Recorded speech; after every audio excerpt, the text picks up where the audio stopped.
Okay, my name's Tony Vaughn. I'm representing Tesseract Point, which is Fayetteville's new makerspace, co-working space, and event space. We've been working as a community for almost 4 years now, or at least since the beginning of the idea, working in various places, meetup groups, meetup.com, Facebook. We've been meeting as a group of technical makers, programmers, and that sort of thing. For most of the beginning, and then participating in co-working groups and that sort of thing. I'm going to tell you a little bit about our history. I've been here before. I'm not sure what's here. It's closer. Right. So how do I advance? Worked before. Okay. There you go. All right, so this is just a sample of photos from some of the meetings that we've been having over the years. Been meeting in places like Starbucks and Coffee Scene, Detour Coffee House. I think this is another Starbucks. The co-working group has been a fairly active group. A lot of these people are parts of both of the groups. We've been really interested in finding a physical location, though, and we've tried a number of different locations. We were interested in the Lafayette restaurant for a while. We were interested in a warehouse here downtown, another warehouse off of Lake Rim. All of those places sort of fell through for various reasons. Finally, we actually have a space, which is one of the main things that I want to announce today. But I want to go into a little bit of some of the adventures that we've been having this year. How do I advance? All right, that way, okay.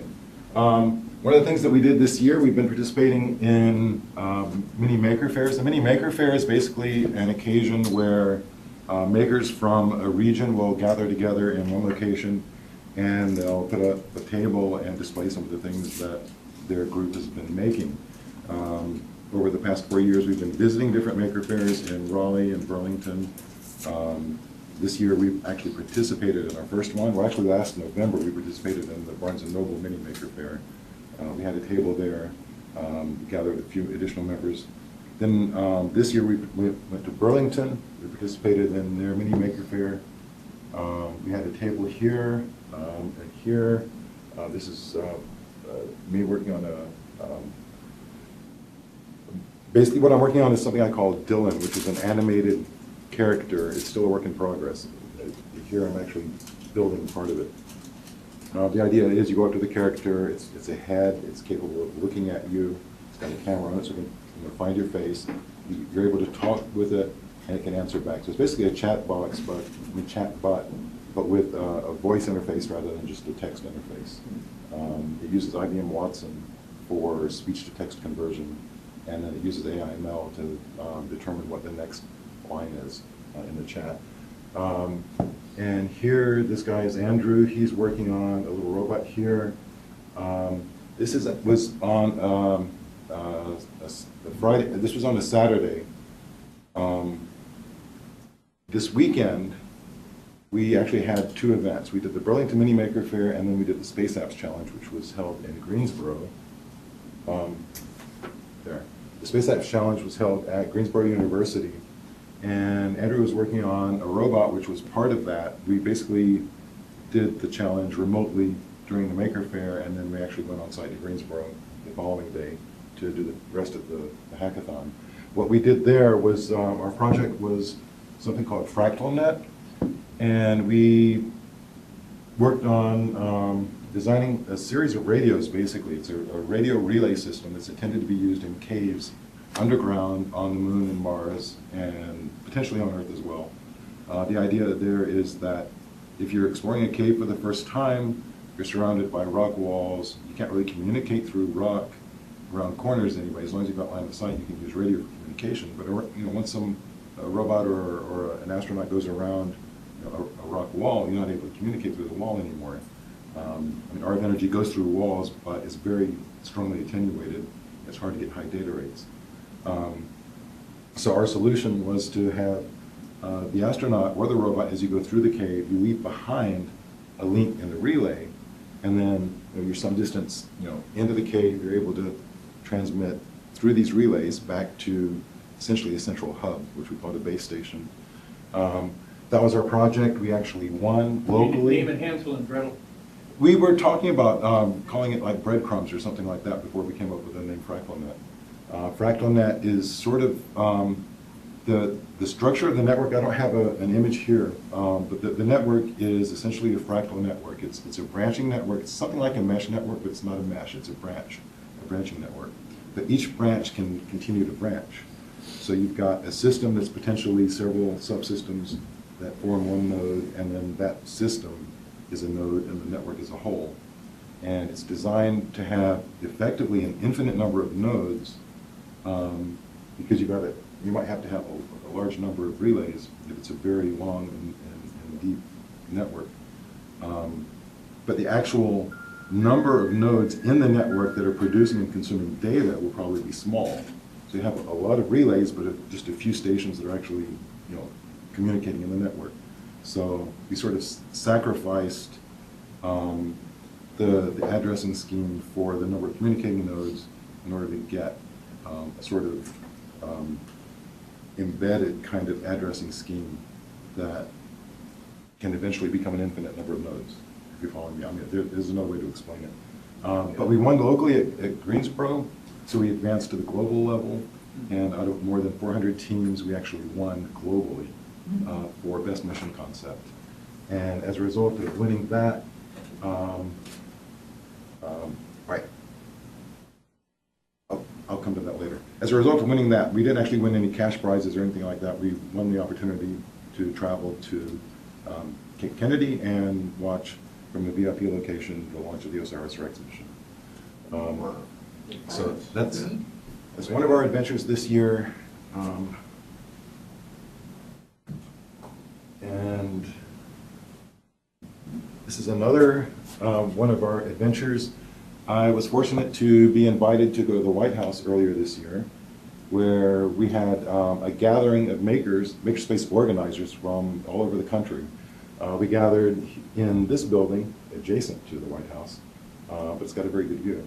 This is the executive office building, where basically the White House staff meets. We got together. This is one of our breakout meetings. These are all makerspace organizers from the south part of the United States. So there are people here from North Carolina, from Florida, from Georgia, Alabama, basically the southeast. This represents the entire group. We gathered at the end of the session for a group photo on the steps. We're actually looking at the White House from there. This is me there. This is Andrew Coy. Andrew Coy is the White House senior advisor for making, and he's responsible for organizing this whole meeting. President Obama has been having for the past 2 years, I think, maker fairs on the White House lawn, and growing out of that is sort of this idea that, or the recognition that there's no national organization that supports makers, and that we need to put together an effort to actually make this national organization. And that's what this is all about. We're basically talking about the needs of the spaces, and the different issues that affect people who are organizing makerspaces in terms of funding, in terms of software and hardware, what are the actual mechanical things that you need to do to make a space work. And we're trying to solve those issues on a scale that speaks to future makers, makerspace organizers. This is the outgrowth of what the process has been. It was announced yesterday formally.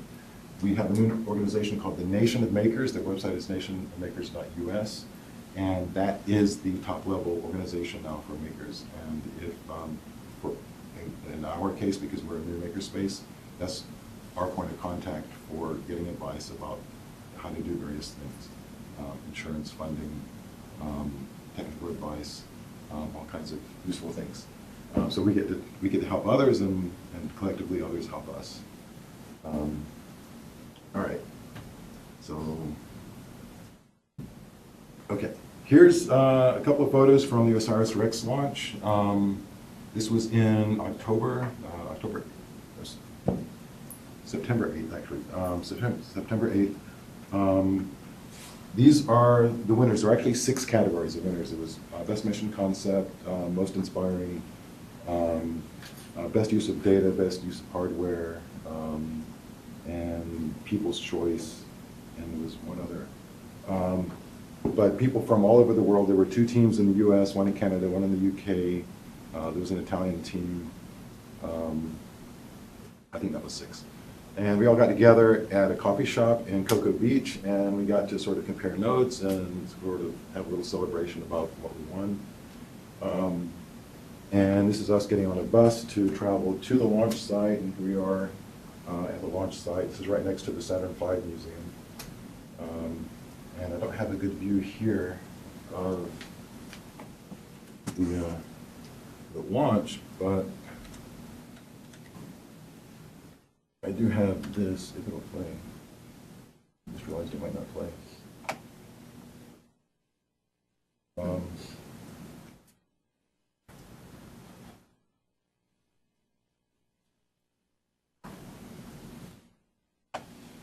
There we go.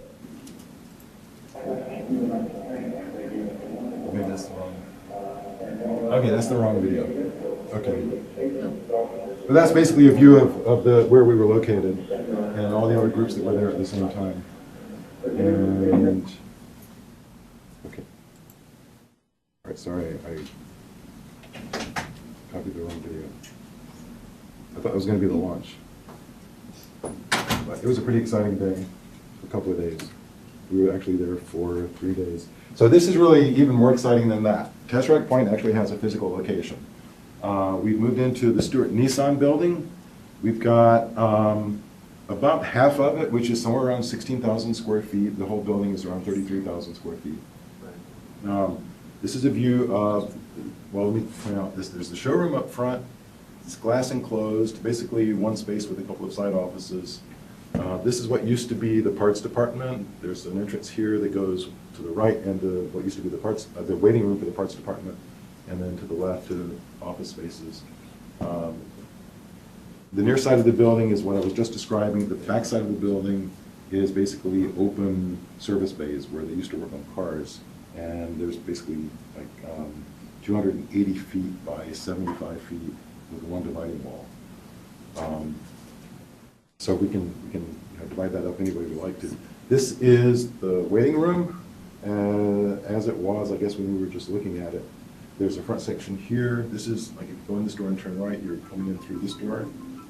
And back here, you can't quite see it in this photo. This is where we're going to put the main entrance. Okay, and then this is the showroom area here. What we're going to do is put co-working spaces here.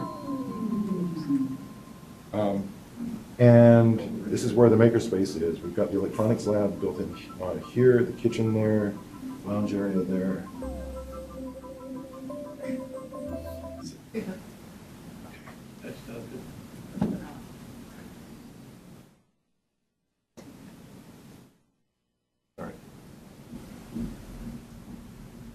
All right, so this is the big open space where we can divide it. This is the lounge as it currently exists.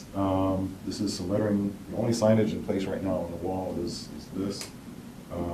This is the electronics lab. This is a telepresence robot. That's one of the things that we're working on. And we're calling this place BB 929 because it's 929 Beck Boulevard. So that's just sort of the nickname. And I should realize that doesn't work by now. Okay, so here's a little more. This is the machine shop. We've got woodworking tools and some wood supplies and other materials. There's someone using the lounge. And this is a party we had last night in recognition of the Nation of Makers and, of course, the basic establishment of Tesseract. So that's kind of the idea. I got a little, I didn't finish this, but I had some idea of what the co-working space is going to look like. I want to put table seating like this up against one of the front windows, and then sort of a casual kind of seating similar to this along one of the other walls. Then the rest of it's like a couch, kind of living room area, and then the long table that's kind of standard for shared office space. We've got breakout rooms for if you need a little more privacy, and then meeting rooms if you actually want to have a meeting. And so what's coming up next is membership drives, getting people to actually join in larger numbers. If you saw the party last night, there were 5 people in attendance. There were some people who weren't there. We're a group of maybe under 10. We're really looking for people who are interested in office space, who want to work in a shared office space, and people who want to sponsor the space. It's very important for us to raise money right now. We don't want to get started and then disappear all of a sudden.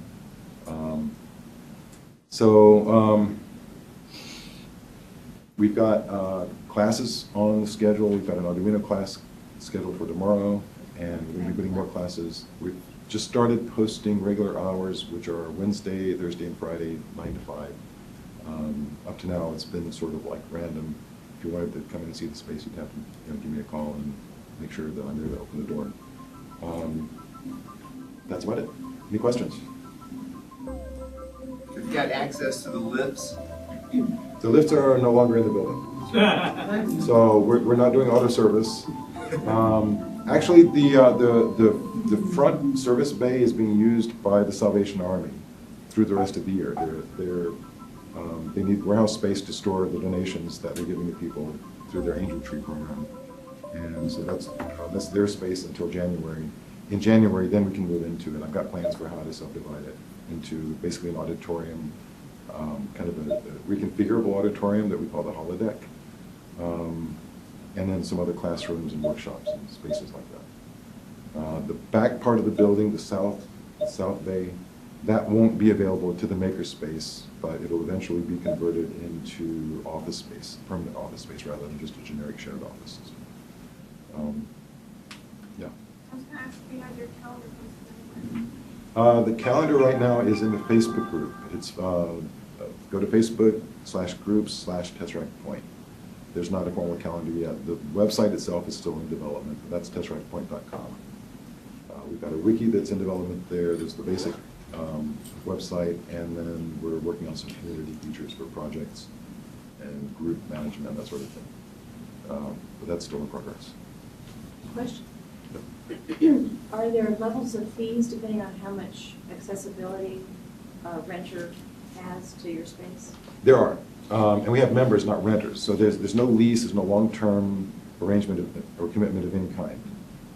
You join, you pay month to month. If you want, you can pay several months in advance. There's discounts that you can get for that. But there's no long-term commitment. What we want is for you to see the advantage and the benefit of being part of this, so that when it's time to renew your membership, you do that, right?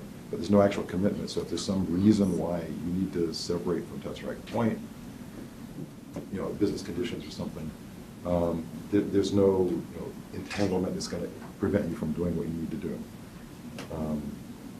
And that's also part of the purpose of the co-working space, is to lower the barriers to entry. If you're starting your business and you want to concentrate on what your business is, you need space to meet your client, you need space to actually work on what your business is, but you don't want to have to worry about the overhead, you don't have to worry about spending large amounts of money for commercial office space.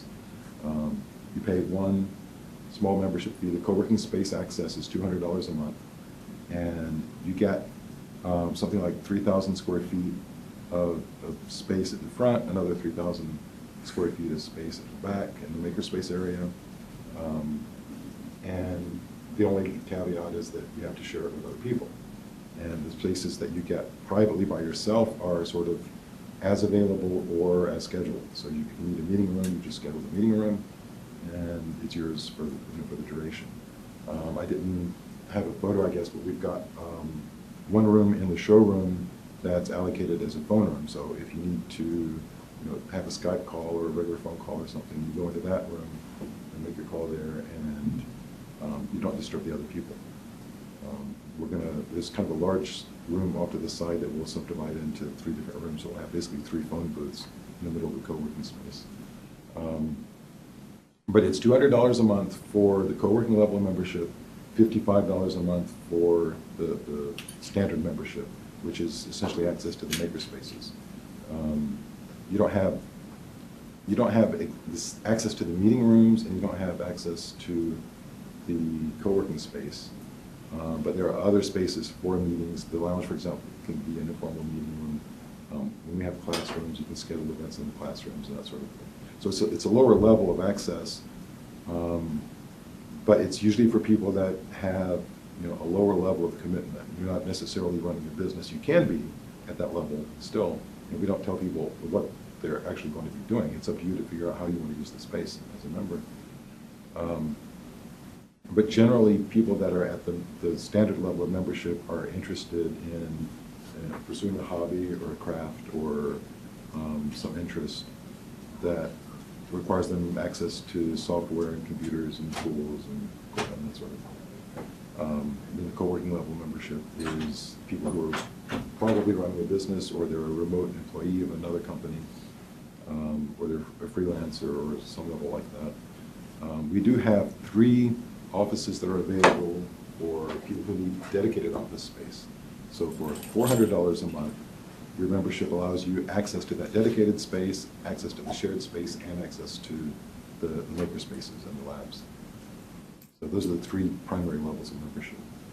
There's one other level, which is $35 a month, and that gives you access on 3 days on any given week, and you get to choose which those 3 days are, and it can be different 3 days every week. And then there's a day visit, which is $12 a day. So if you just need to come in for a day, you pay that fee, and you got access all day long. You can come, go, and whatever. You can bring people in, like a guest or somebody who's working on a project with you. If you're a co-working member and you've got clients you want to meet or employees that you work with, you can bring in on occasion.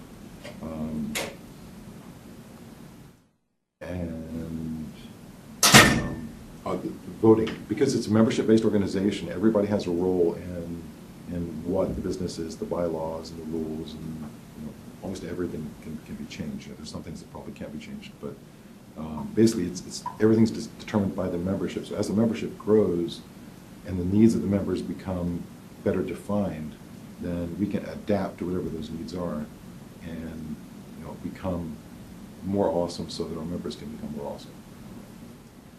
Any other questions? What's your kind of break-even number for how many members you would need to make it sustainable? We need 12 co-working members. That's basically the capacity of the co-working space right now. It's a little bit arbitrary. We could support more than that, but we've set 12 as the upper limit. Once we have 12, then for a little while at least, we'll stop accepting co-working members.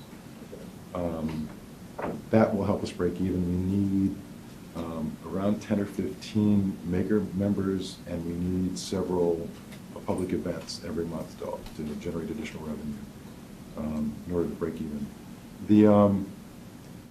The business model actually involves 2 organizations, which is why the building is divided in half like that.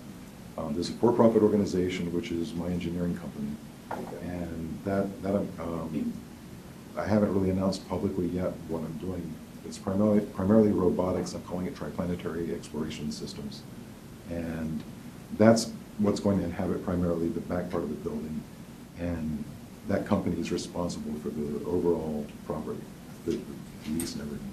The Tesseract Point gets half of the building, but its responsibilities are capped. And the reason I can cap it at a certain level is because the engineering company can take care of everything beyond that. But it's kind of a multi-step process to actually get all of those pieces into place. So Tesseract Point is a non-profit? It's a nonprofit, right? Okay. And it's already, I'm assuming it's already registered as a fund? It is not a 501c3. It's registered as a nonprofit in the state of North Carolina. We don't have federal recognition yet. Okay. We have been communicating with the fiscal sponsor, and we will probably have an agreement with them very soon. So we're a nonprofit, but not a 501c3 nonprofit. Got it. So you guys work in that direction, or? We are working in that direction. Yeah, we expect to have fiscal sponsorship for maybe 6 months, and then we'll have a 501c3. Okay. Speaking of sponsors, what kind of sponsorship you're looking for? Almost any kind. Sponsorship, especially like maybe tool companies, some technology companies, something that sort of speaks to our audience so that the message they want to convey is being conveyed in the direction they want it to go. Our audience is mainly high-tech, software development, IT, robotics, electronics, those kinds of industries. We're not limited to that. As far as the makerspace, it's creative activities of all kinds. So it includes art, hobbies, cosplay, electronics, and the technologies. We want to have laboratories for basically any kind of activity. We're set up for the electronics and the machine shop. We've got space allocated for a photo studio already, where we'll have basically a place where people can set it up for photos, and then there's an office for post-processing. Is there a green screen in there for videos or anything? Not yet. Right now, it's the back part of the parts department, so it's full of shelves. But basically, we're going to move the shelves out and put up a wall so it's divided from the parts department. And then people that are interested in photography, their members can use it for whatever they need to. And I also want to have one of the offices set up as a darkroom so people can work in old-fashioned film developing and that sort of thing. And you said you have woodworking equipment. We have a table saw and a drill press and a number of hand tools so far. We need things like a bandsaw. We're going to be working on some CNC equipment. A lot of that's going to be built in-house. Some of it's going to be purchased as we raise funds. And that's one of the things that the members decide is what is the next piece of equipment we're going to buy? What is it you want? You know, we've got this little bit of money here. We can buy something now with it. What do you want to buy? So things like 3D printers and CNC equipment. A lot of that's available for purchase, but really it's easy to build those kinds of things. And you can develop the software you want on your own. You basically just have a Cartesian table, something that moves a tool XYZ. That's because you're an engineer. You said it's Yeah. easy to build. That's the job of an engineer, to make something easy. Like you can't, most people don't know how to build an iPhone, right? But they know how to buy it and use it. And it's because the engineers did all the work in advance, all the hard stuff, and it makes everything easy for everybody else. That's what engineering is. Question on so the sponsorship, you're looking for sponsors to sponsor financially or in other ways like actual technology, actual software? All the above. Contributions of technology and hardware, software. One of the reasons why we decided to go with the nonprofit model instead of the for-profit model was so that we could get discounts on things like software. Right. Software licenses are usually cheaper for nonprofits and educational institutions. But also financial. We're looking for someone who might want, a little bit of advertising. We can put their logo either on the wall or on events and that sort of thing. What figures would you be looking for in that role? Right now, we're putting together a campaign that has a goal of $10,000. We're going to put that on Indiegogo. It's not been launched yet, but that's what we're working on. So the primary goal is to raise $10,000 before the end of this year. That's basically for startup costs, for lumber, for furnishings, painting, interior decoration right now. You've seen it's kind of a drab building so far. Yeah. But that's not the vision. The vision is something that's a lot more exciting. Right. So we've got some painting to do inside and painting to do outside. We will have there's a main entrance that's sort of a reception area that I didn't show you a very good photo of. But the idea there is that when you come in the building, on the wall opposite you will have a panel that will have plaques on it that we call the Wall of Honor. So our individual sponsors and corporate sponsors will have a plaque basically that's in this mosaic. And so that's one way to recognize sponsors. So sorry, I'm a very hands-on person. So the logo presentation, is that geared towards a specific sponsorship amount? Or is it time sensitive, like you help us reach this goal of 10,000 before the end of the year? That hasn't been defined. If you've got some advice for us, I'm all ears. Yeah, I mean, I'm thinking of, big thing in app development is always incentive, right? Because using mobile devices and social media and all those things, you're looking at essentially two different elements, right? The first element is the elegant organization model, right, which is the whole find communities that are doing things and help them do it better. Right. Right, it's Mark Zuckerberg's concept, so bring them elegant organization. So communities already exist, so I'm thinking, if you're looking at sponsors who are in that tech, software, hardware kind of space, right, those communities exist, and Fayetteville has had a lot of history in terms of construction in the past.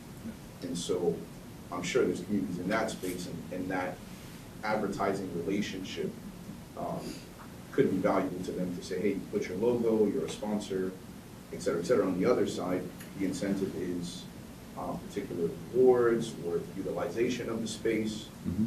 So you get the sponsorships, you can have, use classrooms, for X amount of time without, having the need.